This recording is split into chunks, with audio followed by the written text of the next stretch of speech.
اعوذ باللہ من الشیطان الرجیم بسم اللہ الرحمن الرحیم۔ جادو اور جنات ہماری اس دنیا کے اندر موجود ایک ایسی حقیقت ہے جس کی حقیقت اور ان کے ہونے سے کوئی انسان، مسلمان یا کوئی بھی شخص انکار نہیں کر سکتا جو بھی کسی مذہب کو مانتا ہو۔ قرآن مجید میں جادو اور جنات کا ذکر بہت سی جگہوں پر واضح طور پر موجود ہے، جیسے کہ حضرت سلیمان علیہ السلام کے ذکر کے وقت جنہیں جنات کو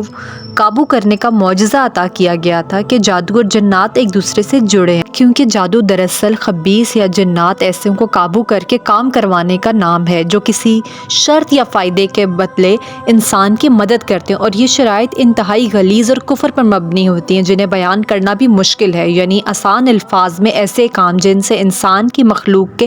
طور پر انسان کی تذلیل ہو اور انسان کو ایک بدتر مخلوق ثابت کیا جا سکے، یعنی چاند ستاروں جیسے شیطان کو سجدہ کرنا، ان کے نام پر قربانی کرنا، محرم عورتوں سے زنا کرنا، حرام کھانا اور زنا کرنا، غسل نہ کرنا اور اپنے خون یا پیشاب سے قرآن مجید کے الفاظوں کو لکھنا، گندگی کھانا، اور جتنا زیادہ کوئی جادوگر یہ کام کرے گا یہ شیطانی جنات اس کی اتنی زیادہ مدد کریں گے۔ اور اس کا ثبوت ہمیں قرآن مجید میں کچھ یوں ملتا ہے کہ سورہ عاشوراء کے اندر اللہ تعالیٰ فرماتے ہیں، کیا میں تمہیں بتاؤں کہ شیطان کس پر اترتے ہیں؟ وہ ہر ایک جھوٹے گنہگار پر اترتے ہیں اور انہیں سنی سنائی باتیں پہنچاتے ہیں، اور ان میں سے اکثر جھوٹے ہیں۔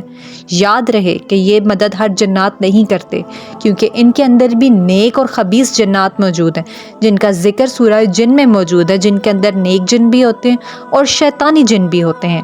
جادو کا لفظ اردو زبان کے اندر استعمال ہوتا ہے کیونکہ عربی زبان کے اندر اس کے لیے سحر کا لفظ استعمال کیا جاتا ہے، جس کا مطلب ہے حقیقت کو پھیر دینا یا دھوکہ دینا، جو کہ صرف نظروں کا دھوکہ ہوتا ہے، کیونکہ حقیقت کے اندر کچھ بھی نہیں بدلتا،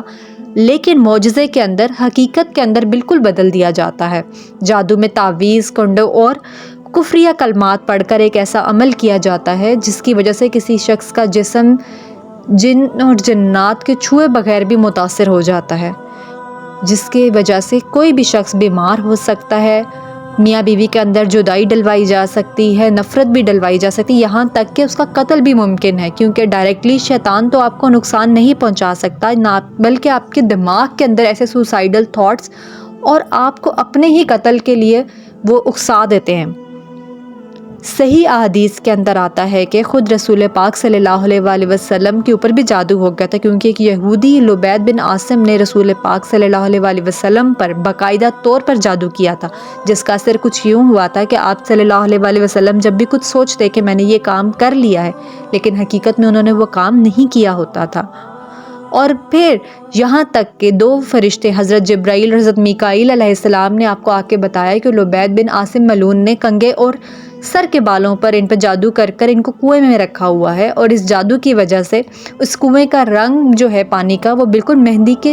رنگ کی طرح سرخ ہو گیا۔ آپ صلی اللہ علیہ وآلہ وسلم اپنے صحابہ کے ساتھ اس کنویں پر گئے، ان چیزوں کو نکالا اور زمین میں دفنا دیا، یہاں تک کہ آپ صلی اللہ علیہ وآلہ وسلم نے اس واقعہ کا ذکر باقی لوگوں سے بھی نہ کیا تاکہ باقی لوگوں کو یہ گناہ کے طور پر پھیل نہ سکے، یعنی لوگ ایک دوسرے پر جادو کروانے کے لیے پرووک یا موٹیویٹ نہ ہو جائے۔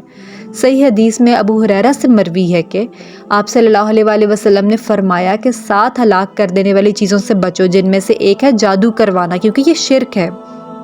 جنات کی کئی اقسام ہیں، جن میں کئی طاقتور، کئی کمزور، کئی اڑنے والے اور کئی زمین پر اور کئی ویران میں رہنے والے ہیں، اور کچھ ایسے ہیں جو کہ اپنی شکلیں بدلنے تک کی صلاحیت رکھتے ہیں، وہ سانپ، بچھو، کتے، گدھے، گھوڑے اور الو کچھ بھی بن سکتے ہیں اور انسانوں کو نظر آ سکتے ہیں۔ یہ تبدیلی کیسی ہوتی ہے اس کا قرآن و حدیث میں کوئی ذکر موجود نہیں ہے، سوائے اس بات کے کہ نبی پاک صلی اللہ علیہ وآلہ وسلم نے فرمایا کہ شیطانی جنات ہر ایک شخص کی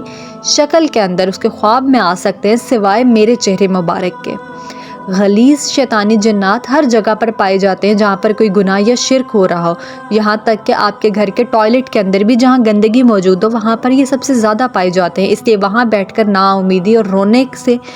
منع کیا گیا، کیونکہ اس دوران آپ کے جسم کے اندر یہ شیطانی جنات داخل ہو جاتے ہیں۔ اور پھر آپ یہ کہہ سکتے ہیں کہ اس حالت کے اندر آپ کے جسم کی کیفیت یا فریکوینسی ان کے لیے سب سے آئیڈیل یا بہترین ہوتی ہے، یا پھر غصے کی حالت یا پھر بے حیائی کے وقت یہ سب سے زیادہ آپ کے جسم پر حملہ کرتے ہیں اور آپ پر اٹیک کر کے آپ کے دماغ پر قابض ہو جاتے ہیں۔ اس کے بعد یہ آپ سے مزید گناہ کرواتے ہیں اور آپ کو ان کا عادی بنا دیتے ہیں، یہاں تک کہ جب تک آپ ان گناہوں سے توبہ نہ کر لیں۔ یہ وہ جادو ہے جو آپ انجانے کے اندر خود پر کرتے ہیں اور آپ کو پتہ بھی نہیں ہوتا کہ آپ نے خود یہ کروایا، یعنی یہ وہ جادو ہے جو خود بخود ہو جاتا ہے، کوئی آپ پر نہیں کرتا بلکہ آپ خود کرتے ہیں۔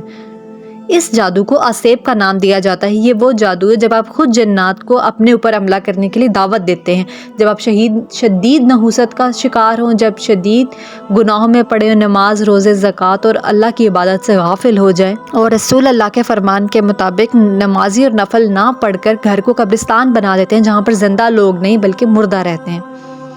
جیسے ہر ایک بیماری کی علامات ہوتی ہیں، اسی طرح اسیب کی علامات کے اندر انسان مسلسل ایک گناہ کرتا ہے اور پھر اس گناہ کو خود کو تعویلی اور جسٹیفائی کرتا رہتا ہے کہ میں نے کوئی غلط کام نہیں کیا۔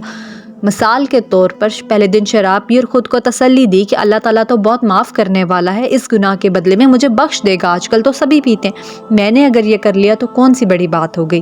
بالکل اسی طرح سے قتل، بے حیائی، یہ سب وہ کام ہیں جن کے اندر آپ خود جنات کو دعوت دیتے ہیں اور اپنے آپ کو اسیب کا شکار کر لیتے ہیں۔ اس ٹائم کے اندر ایک جن آپ کے مسلسل آپ کے دماغ میں مسلط ہو جاتا ہے اور آپ کو لگا رہتا ہے مسلسل آپ کے دماغ سے چھیڑ چھاڑ کرنے، الٹے سیدھے مشورے دینے اور گناہوں کی طرف اکساتا رہتا ہے۔ اور قرآن مجید میں ان کے لیے کرین کا لفظ استعمال کیا گیا ہے۔ جب بھی آپ کے دماغ کے اندر کوئی بھی نیگیٹیوٹی ابھرنے لگے تو سمجھ لیں کہ یہ کرین آپ کے اوپر دماغ کے ساتھ چھیڑ چھاڑ کر رہا ہے یا آپ کے آس پاس موجود ہے۔ اور اگر کوئی اچھی سوچیں آپ کے دماغ میں مسلسل آ رہی ہیں تو اس کا مطلب ہے کہ کوئی ملک یا آپ کا پاس کوئی فرشتہ موجود ہے، اور فرشتے کبھی بھی کسی ناپاک جگہ پر نہیں اترتے۔ اگر کوئی کرین آپ پر مسلط ہے تو اس وقت آپ اپنے سر کے اندر ایک درد محسوس کریں گے، الرجی یا خوف محسوس کریں گے، یا آپ کی یادداشت کافی کمزور ہونے لگے گی، آپ کو ہر وقت برے خیالات اور خواب آنے لگیں گے، اور سب سے پہلے یہ آپ کو نا امیدی اور مایوسی کے اندر ڈالے گا۔ اور یہ نا امیدی اور مایوسی آپ کے دل کا یہ حال کرے گی کہ سب سے زیادہ مایوسی نجومی کیا پامسٹ آپ کے دلوں کے اندر جانتے ہیں، اگر وہ شیطانوں کی مدد سے آپ کا ہاتھ دیکھ کر کچھ پیشن گوئی کر دیں، اور اسی غم اور تکلیف کا سن کر ہی آپ کی باقی زندگی مایوسی اور نا امیدی کے اندر گزر جاتی ہے اور آپ اس دنیا کو چھوڑ کر چلے جاتے ہیں۔ ان پیشن گوئیوں کو سن کر آپ اپنی باقی زندگی کو بھی جی نہیں پائیں گے۔ اسی لیے اللہ کے رسول صلی اللہ علیہ وسلم نے ہاتھ دکھانے والے یا نجومیوں یا کاہروں اور جادوگروں کے پاس جانے سے منع فرمایا کہ جو بھی شخص ان کے پاس گیا اس نے اس چیز کا انکار کیا جو محمد صلی اللہ علیہ وسلم پر نازل ہوئی۔ اگر اس اسیب سے نکلنے کا طریقہ بہت ہی آسان ہے، اللہ کا ذکر کرنا، توبہ کرنا، قرآن پاک کی تلاوت کرنا، صدقہ کرنا اور اللہ تعالیٰ پر یقین کرنا، جیسے کہ اللہ تعالیٰ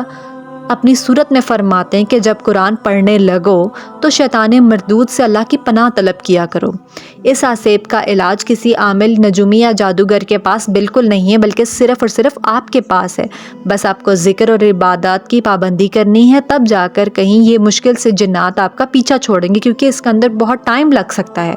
لیکن اس کے بعد کوئی بھی اسیب، جادو یا کوئی بھی نظر بد آپ پر کبھی بھی اثر نہیں کر سکتی، اور یہ اللہ کا وعدہ ہے جو کہ سب سے طاقتور اور قادر ہے۔ اس سلسلے میں سب سے بہترین دعا سورہ المومنین کے اندر موجود ہے، جس کا ترجمہ ہے: اے اللہ، میں شیطان کے وسوسوں سے تیری پناہ چاہتا ہوں،